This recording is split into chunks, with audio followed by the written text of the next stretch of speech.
Hello students, today we will learn about tenses. The word tense is derived from the Latin word tempus, which means time. Definition of tense. Tense is the form in which a verb is used to express when the action is, was or will be performed. Based on time frame, that is when the action is taking place, we can divide or categorize tense into three types. First one is present tense, second is past tense and future tense.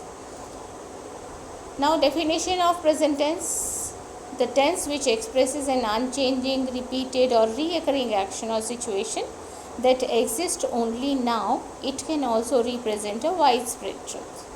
Like past and future tense, present tense also categorized in four types.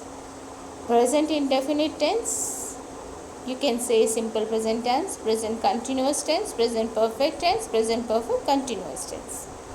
Now first we will talk about present tense. What is a present tense? Present indefinite tense, the tense where verb suggests the action which takes place always, in habitual or regular basis, widespread truth, historical truth or near future.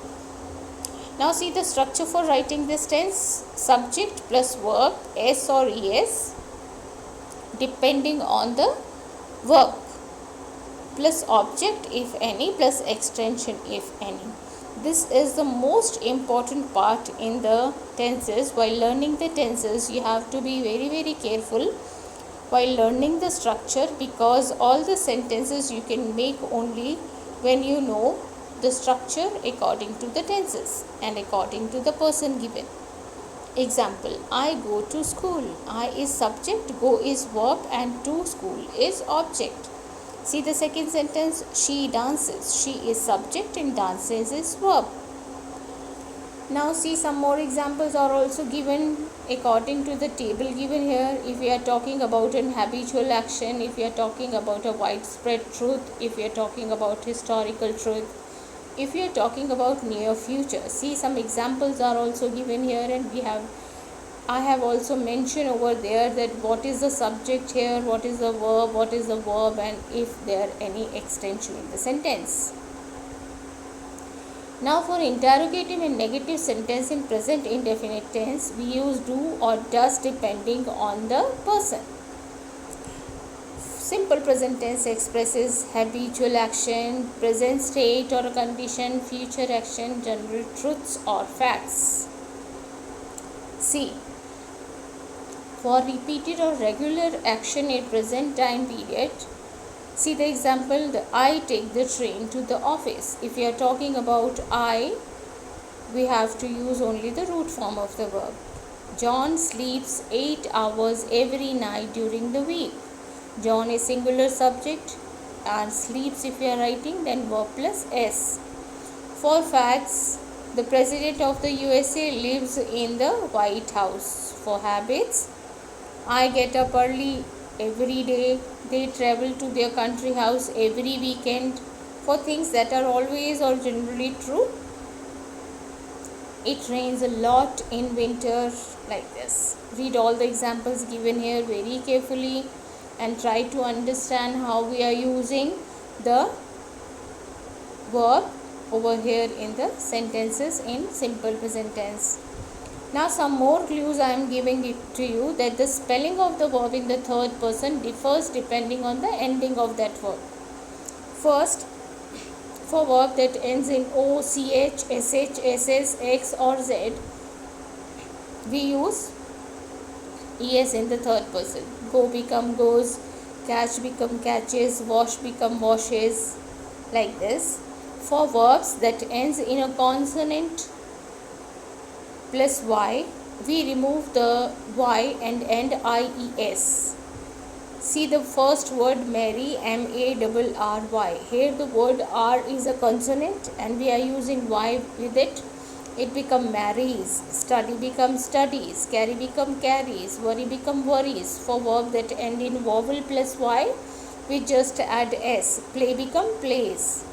See the first word play, PLAY. A is a vowel plus Y, it become plays. Enjoy become enjoys. Say become says.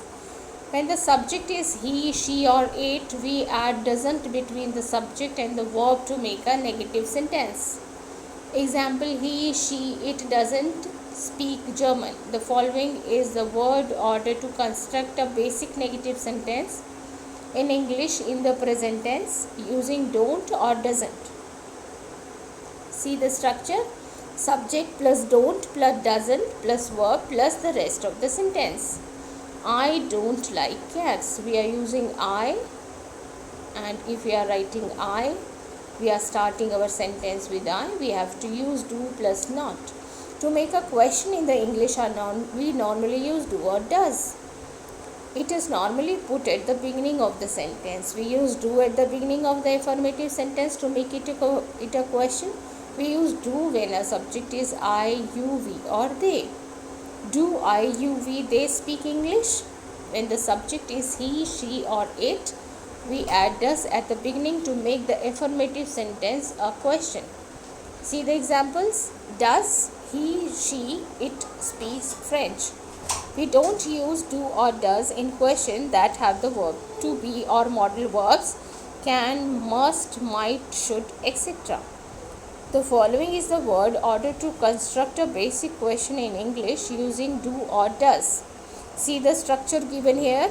In the initial, you have to use do or does.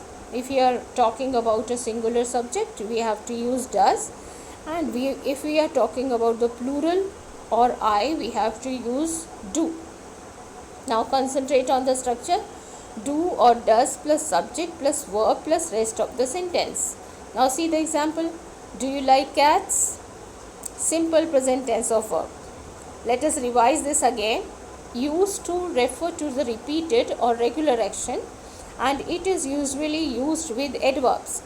What are adverbs? See here, in these are the adverbs we have to use in the habitual action. See this: always, usually, often, normally, sometimes, occasionally, seldom or rarely, never, all the time or at all time, every, most of the time, every now and then, once a while, generally, once or twice a week. See some more examples are also given here. Read them out. The pupils pray. See the subject over here. The subject is pupils. That is in the plural form. That is why we are using the first form of the verb. Only the first form of the verb. And the extension of the sentence is every day. Dad always cooks the dinner. She usually goes to bed at 8 o'clock in the evening. Some more exercises are also given here. John always rides a bus to school every morning. Helen generally reviews her lesson in the morning. She brushes her teeth twice a day. Now, present state or condition, we use verb to express the present condition or state of the subject. The Lord hears our prayer. The weather today is cool. She belongs to the first group. Now some more exercises. We want a new car. She lives in Philippines. They are very noisy. Future action. We use verb to express the action that is happening in the near future. The train leaves at 8:30 a.m. The plane arrives at 10 p.m. The party starts at 6 o'clock in the evening. Some more example. The party starts in a few minutes. The exam finishes at 10:30 a.m. My friends arrives at 3 p.m. General truth or facts. We use verb to express the truth or facts information about the subject. God loves us with all his heart. We speak Filipino and English. The moon shines at night. The earth goes around the sun. The sun rises in the east. The water is clear. Now, what are the four uses of simple present tense? Let us revise this. We have to use the simple present tense in habitual action, present state or a condition, future action, general truth or facts. Why do you think knowing the simple present tense of verb is important to us? It is important for us to know the simple present tense of the verb so that we will be able to compose correct grammar in speaking or writing. Now some exercises are also given here. See the first question. Select the correct simple present tense of verb inside the parenthesis to complete the sentence. My brother dash TV every day. The class dash at 8 o'clock in the morning. Stones dash hard. It dash very hot outside. Cats dash mice. Now read the following sentence. Select the correct simple present form of the verb to complete each sentence. I usually dash to school at 7 o'clock in the morning. We have to use go or goes. In this way, you have to do the whole exercise as a practice exercise. Thank you.